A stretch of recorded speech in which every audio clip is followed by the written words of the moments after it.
Hey everybody, welcome back to the Dungeon Dive. Daniel here, and welcome back to the Wurstreich. That's right, I am here again with Dungeon Degenerates. And why am I here with Dungeon Degenerates again? Well, because some new content got released, as well as the second issue of Diversed, the official Dungeon Degenerates zine. So we're going to be taking a look at that and the new Dungeon Crawl module, the new RPG or Choose Your Own Adventure book called Grime and Gold at the Ghostgate, and just talk a little bit about Dungeon Degenerates again, one of my favorite games. And I did have to kind of like set up the game and relearn the game. So that did take a little bit of time. And once again, I was kind of reminded about how kind of a complex game this is. There is so much going on in this game. And it did take me a little while to relearn. That was a little it was a little frustrating because I wanted to just jump right in, but it is not a game that I can easily jump back into because there is a lot to remember. But first of all, let's take a look at Diversed. So I did have a little bit of a printing error. This is going to be something we're going to be talking about a little bit with this new content here. Is some of the quality control just seems to be not quite where it should be, and I think they're going to take care of it. But yeah, the ink on my cover page got all messed up, and then it kind of bled into the second page. But Sean's going to be sending me a replacement. But this is Diversed, and this is the official Dungeon Degenerates zine. This is issue number 2. And this does not contain any really gameplay material, but it contains lots of articles about Sean's passions, his artistic likes, things that have influenced him, music, other artists. And this also has a pretty cool little article about playing Dungeon Degenerates as an RPG. And I did mention that in one of my older videos, how easy this game would be to turn into a full RPG without hardly doing any additional work. And a lot of the ideas in this article here were ones that I had already thought of. So it's nice to see that people are on the same page. And it's also nice to see in this zine here, they do mention that they are going to be releasing an official Dungeon Degenerates RPG. Hopefully it is the kind of thing where you just use all of this great stuff to play a cool RPG. Hopefully it's not like a supplemental game or a game that needs more rules or that doesn't allow you to use all of the stuff we already have.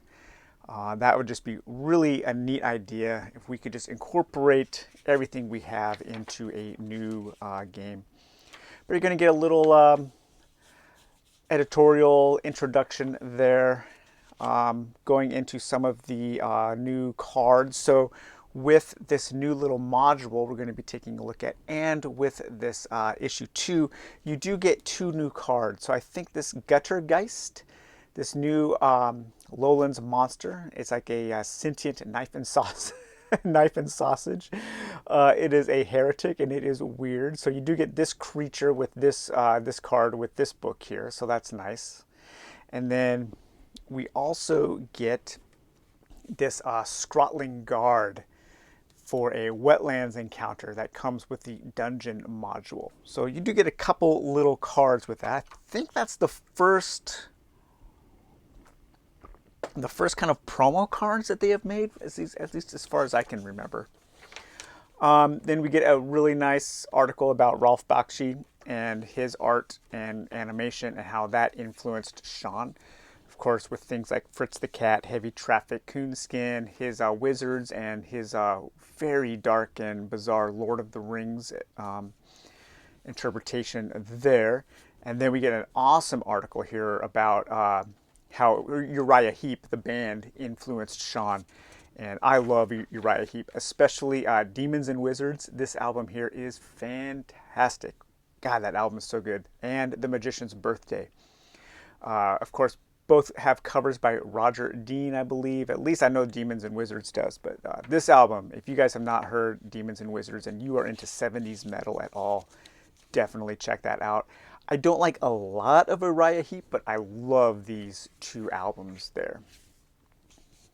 And then another article there kind of about, I think this is about, I haven't read this one, but all about kind of like the religion, yeah, the state and the church relationship in the Wurstreich.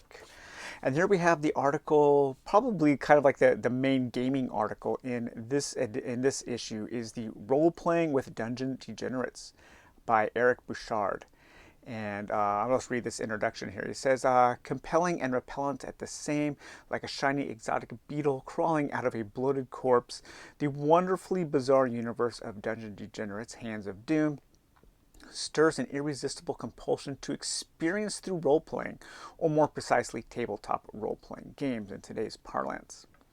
You'll find below tips on using the rules booklet as a tool for role-playing instead of strictly board gaming. These are not hard rules, but rather guidelines from which you can build. Feel free to adjust, twist, and adjust to your group's taste and preferences. Throughout the door, the idea of winning. What matters in an RPG is to have a fun experience. Yep, so you get a little bit of a detail about what is an RPG, what stays the same, what's different, your role-playing phase, full free form, using tests for challenges.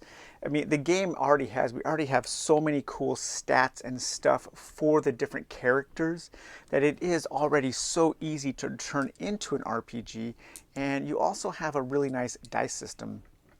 So when I was thinking of doing it, you had contested tests, let's say. So let's say like these two characters, they were having a contested strength test. Okay, so Jack Slasher, his strength is 7. So as we know, in the normal Dungeon Degenerates rules, we have to roll 2d6. We have to roll a 7 or under to succeed, and then the strength of the success is based on the highest rolled dice. So let's say we rolled that, and we rolled a 7. That is like the perfect roll there. We rolled a 6 and a 1. So we passed our strength test of 7, and we have a strength of that pass of a 6. So let's say we were like, having a battle of strength with, or a grappling situation with the cloaked killer. So the cloaked killer could then roll his strength, which is 6, and he rolled a 5 and a 5. And so he would have failed that test. Well, let's say he rolled his best, which would be a 5 and a 1, which is 6. Well, his 5 is less than Jack Slasher's 6. So Jack Slasher would have won that battle of strength. The GM could set a normal total or a challenge rating of like a 3. So you have to beat that, but then your best die has to be a 3. You could do things like that. There are all kinds of ways that you could use this system to make it to easily implement stat checking into an RPG type situation. You have good stats like agility, constitution, magic, morale, perception, strength, then all of your items and everything. And of course the map is already going to lend itself to all kinds of interesting and locations to explore. You have all of your decks of your different encounters and monsters and just all kinds of things ready to be played as an RPG. So it also talks a little bit about using the upcoming Dungeon Breakout, the little kind of like mini party game, dungeon crawling game that's coming out, how to maybe incorporate some of that into an RPG game. So I really like the way that they are moving towards this. And it does say, editor's note, Goblinko has every intention of eventually releasing a Dungeon Degenerates RPG. It just backburned for a while, probably because of Sean's ongoing health issues as he is recovering from his stroke, slowly but surely. So in the meantime, try these suggestions out or homebrew your own rules and report back to us. But really, use the forums on Board Game Geek because they're fully engaged, and I read everything there he does. Great little splash art page there. And then we get a really cool article on these old plastic model toy sets from the 70s. And I had never seen these before. They look pretty cool. I did check the prices on eBay. I was just interested, and they are quite expensive. They are pretty big collector's items now. But yeah, these looked pretty neat. I would have definitely liked these. They were probably a little before my time. maybe if I was like 5 years older, I probably would have gotten one of these for Christmas or my birthday or something like that. But you can clearly tell how these inspired Sean. And then we get a nice little artist feature from Mattia Panetta. Cool art. You can tell why Sean likes that art a lot. The Dangers of D&D. So this is the piece that continues from the first issue there, and just kind of like talking a little bit about the Satanic Panic era. I've talked about that on this channel before. Here we get that nice little sampling from the Jack Trick Christian propaganda, in which Jack Chick claimed that D&D, if your character died, you had to kill yourself and you were casting real spells, and that led to a lot of disinformation in the Christian community at the time, which I was unfortunately a victim of, that propaganda. But very cool. I like this issue. Dungeon Breakout advertisement coming soon. I really hope that Sean continues with Diverse because I like reading it a lot. The main draw for us game players, though, probably is this Grime and Gold at the Ghostgates. And this is super cool. It is an entire choose-your-own-adventure, dungeon crawl themed choose-your-own-adventure, which takes place in the Ghost Gate down here at the... please ignore this bright reflection off the super glossy board here. But the Ghost Gate is this dungeon down here in the wetlands territory or region in the territory of Tomb Lake down here. And so when you are playing the game, you can travel here and then you can go into this book to have a detailed choose your own adventure dungeon crawling module, and it's super cool. And part of me is just thinking about how if a ton of these spaces like the Crystal Crater or the Sunken Village or Witch Hill, the Watchtower, the Bandit Camp, Skull Bridge, the Temple of Madness, or the Tunnels of Terror, if multiple of these locations had their own detailed choose your own adventure module that you could go to on the board and then play a detailed adventure in that location, that would elevate this game to such a high status. I just, like, my mind is just racing with the possibilities. If I ever get some time, maybe I should just try to write one. I could pick a cool location and do something. This is really cool. Unfortunately, the quality control issues have reared their head on this one. There are a lot of rules missing, and we come to this spot here where it says some modified rules, rest actions. The only rest actions and then that's it. There is a whole page of rules missing from this book. Sean has updated it. He has posted the missing rules to BGG. He has posted them to the Dungeon Degenerates blog. However, there are still rules missing for checking for wandering monsters. So if you're interested in this book, I would hold off until they do a second printing, because I think he said they are going to be doing a corrected printing of this. But this is a book that it has its own setup, so it is its own mission. However, you can play this as an in-between mission while you are on a campaign. So, after you finish your first mission on the run or something, you could then go travel to the Ghostgates and you could go into here. You are going to have a pretty hefty setup for this mission. All of these cards over here in this area are all the cards that you use basically for this module. So you are pulling out a lot of different loot cards and stuff. So it isn't something that you can jump into quickly. You are going to have to do a little bit of setup. But that's kind of how this game is. It's maybe one of the things that can be a little bit frustrating with Dungeon Degenerates. One of the things I don't like is each mission has its own setup, and you are digging through decks a lot, pulling things out and making little sub decks. It can take a while. It's cool because then you get to have these missions that are built around certain items, certain locations, certain encounters, but it can also just kind of drag down the setup time a little bit. And this one did take a while. You are pulling out quite a few cards. The other thing this has is this has a map that you're going to be moving around. So you're going to be using this map to be moving around. So this is the Ghostgates here.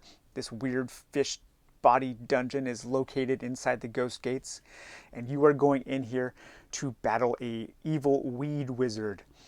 And you're going to be moving from location to location. Sometimes you will be solely in the book. Sometimes you will be solely on the map. When this starts, when this module starts, you don't actually start on the map. You just start in the book. So it talks a little bit about how you're going to be moving through the map. This says that this adventure module plays like a choose-your-paragraph adventure or a solo co-op dungeon crawl role-playing adventure. Instead of the Wurstreich map, your party will move on the fish-like map included. Each room and quarter on the map counts as a location for rules purposes, such as placing explored tokens or resting. Most of the encounter phase rules apply normally with a few exceptions. You only need the Dungeon Degenerates Hand of Doom box to play the module. Options are provided herein to use supplements such as as Mean Streets or even Dungeon Breakout, but this is by no means mandatory. Talks about how you will incorporate it into a campaign play if you're not playing it as a one-off. You have some general rules and then some rules that are modified. Again, there are some rules missing right now. And then you get into your prologue, which you read. And this kind of just sets up the scenario. Perhaps it was the liquor or your declining coins, but the words of the toothless hag touched soft upon your greedy soul. Piles of gold, I tell you. Lazy and stupid he was, that weed wizard. But he had hoarded such an amount of scrog ivory that it hid even the ceiling of those fetid caves, which happened to be the insides of a giant dead fish. So being the degenerates that you are, you want to get into that cave, that fish-like cave, and you want to plunder the weed wizard's treasures to make your own. And then you are going to be going through a choose your own adventure. There are some cool things where if you return to certain locations, you will check boxes, so things do change. But like I said, a lot of the rules in here, they reference checking for a wandering monster, and those rules aren't present yet. So it's a little frustrating. I'm hoping those rules get posted online soon because I really do want to play through this. It seems pretty cool. It seems pretty creative.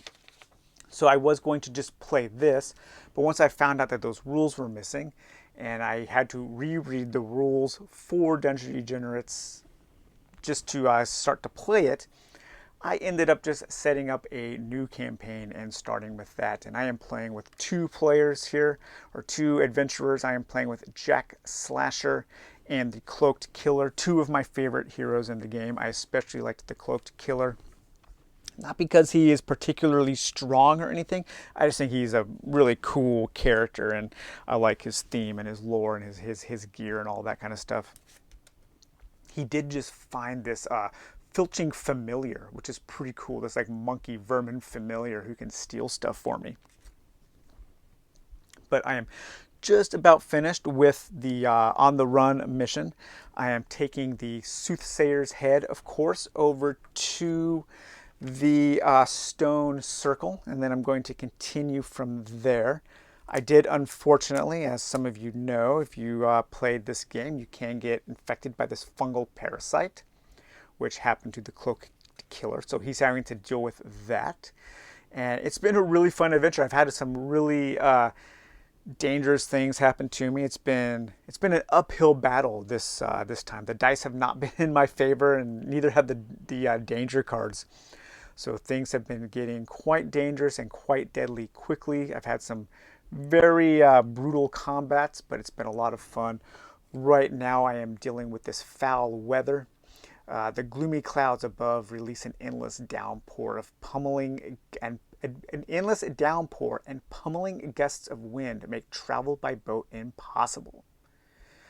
This card prevents me or will make using ranged combat more difficult. So I'm not going to be using my dart pistol with my poison darts on this fight I'm having right now against a Naga, a Scroglin Sentry, and a Slitherfish. This shouldn't be too bad of a combat, but I'm not going to be using my dart pistol and poison darts. I was able to level up the Cloaked Killer's Claws to its mastery side, so I'm going to be using its claws against the Naga. So should be a lot of fun. I am looking forward to continuing this campaign. I'm not going to play a whole campaign, probably just play a couple games, maybe a couple adventures, maybe like the first 3 or something. But yeah, it's really nice to be back in the world of the Wurstreich. It's really nice to be back in the world of Dungeon Degenerates. I am so happy that Diversed issue 2 came out. I am really happy that this Dungeon Degenerates Dungeon Crawl Adventure module, Grime and Gold at the Ghostgates, is out. This was a total surprise. I'm really hoping that they continue to make choose your own adventure modules for this game. It just entices my imagination so much.